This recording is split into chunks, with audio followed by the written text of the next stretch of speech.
right, Sean Zittel here, my man Lonnie B, Yes, sir. Lionell Thompson. Just had to get your expertise on the big one coming up. Shakur Stevenson, Teofimo Lopez. I think it's a great fight. I think it's a 50-50 fight.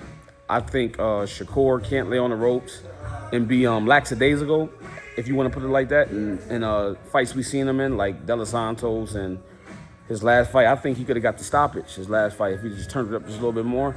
Teo is tricky. You never know what he's going to do, and he got one of them styles that's hard to train for because you never know. He reminds me of like a Roy Jones a little bit.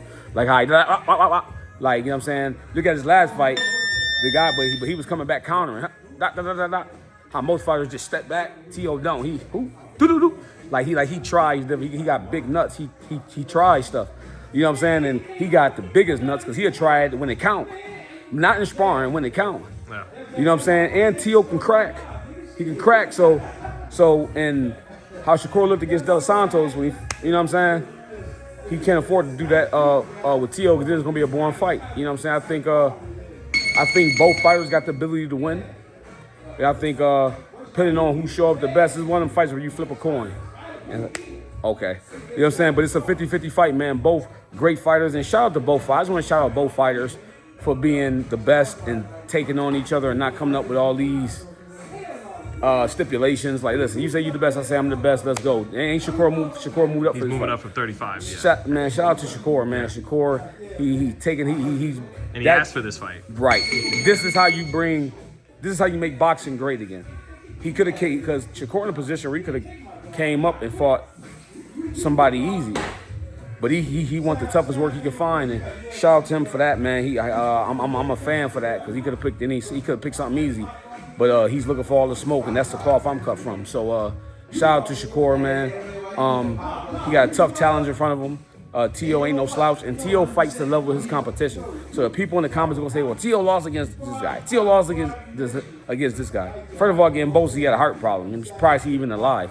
Praise God, he even alive. But he still went out there, in my opinion, I still thought he won. You know what I'm saying? But they gave us again both his big cool, but he came back and crushed Josh Taylor. He come back and crushed Josh Taylor.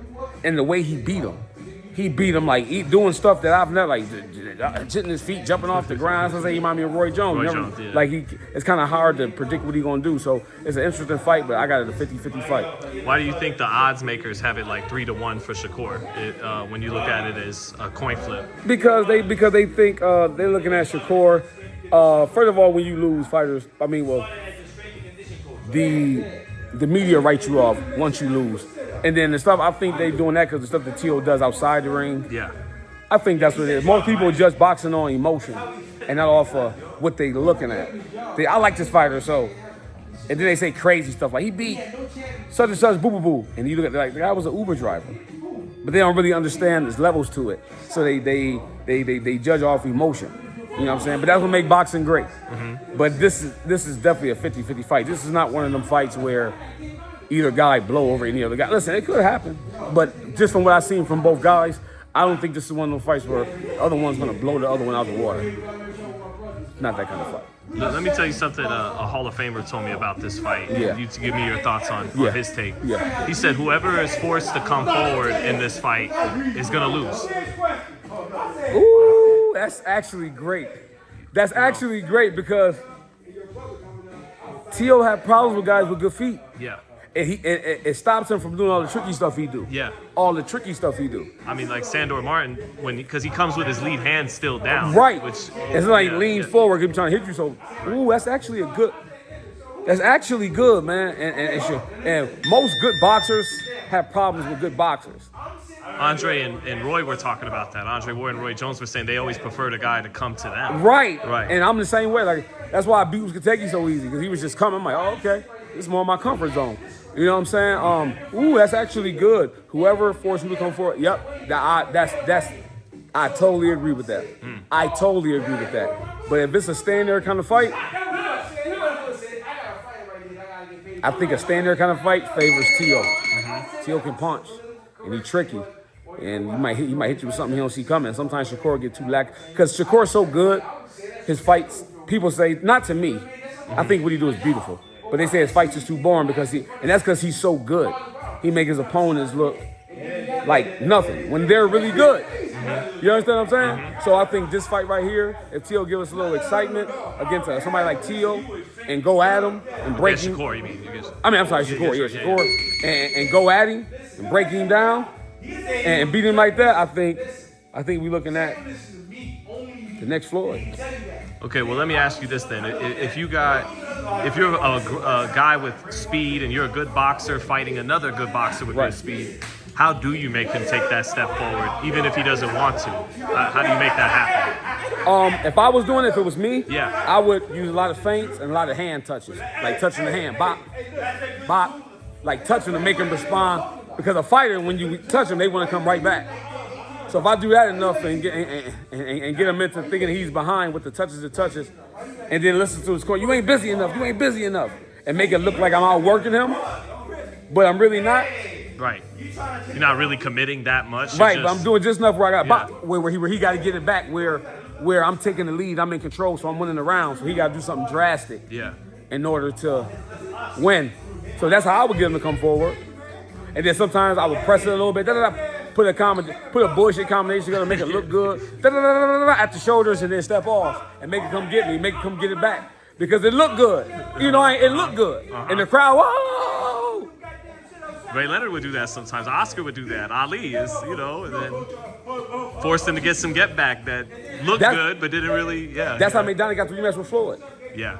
It looked good, but when you slow it down, you're like, okay, he ain't, okay, whatever. If y'all want to give him that, whatever. But it looked good. Yeah. That's how I would do it. Yeah. Even Cotto did that with Floyd sometimes. Made Floyd come forward. Right. So I mean, I think I know a little something about boxing. Oh, absolutely. Yeah. we know that. We know that. Yeah. Man, so, but you can't call it? It's a 50-50? Thing is, I can't go against Shakur. Yeah. But then again, I can't go against Teo. Yeah. Because one thing I know about Teo, he's going to rise to the occasion. He ain't no punk. He's going to rise to the occasion. Because I think people look at it like, okay, if a southpaw like Sandor Martin, if Jermaine Ortiz, who switched southpaw, if Kambosos, who used his feet in and out, if those guys did what they did with you, what is Shakur Stevenson going to do? I think that's part of why he's the favorite. Yeah, and I can see that point too. But the thing is, when them guys felt that power, and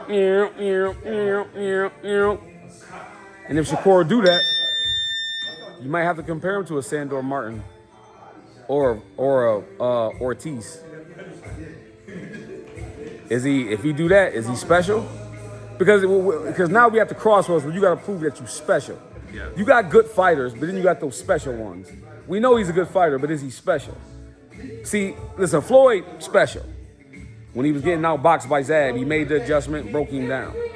That's the difference between good fighters and greatness. Shame on when he got hurt, he became the pressured fighter. Right. So is Shakur good, or is he that special? This fight right here, this is the crossroads. This is where he showed it. Because he had a hook. He had a hiccup with Sandor Martin.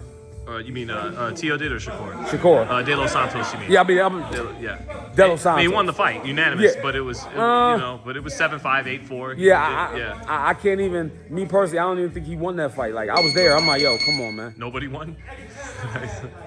If I'm taking the emotion out of it and I'm going on boxing, I would lean more towards De Los Santos. He's pressing the action. He looked like he wanted to engage more. Shakur duck, moving all around, holding. Me personally, I didn't like it. For knowing how good he is, a silver medalist from the Olympics, I didn't see that night.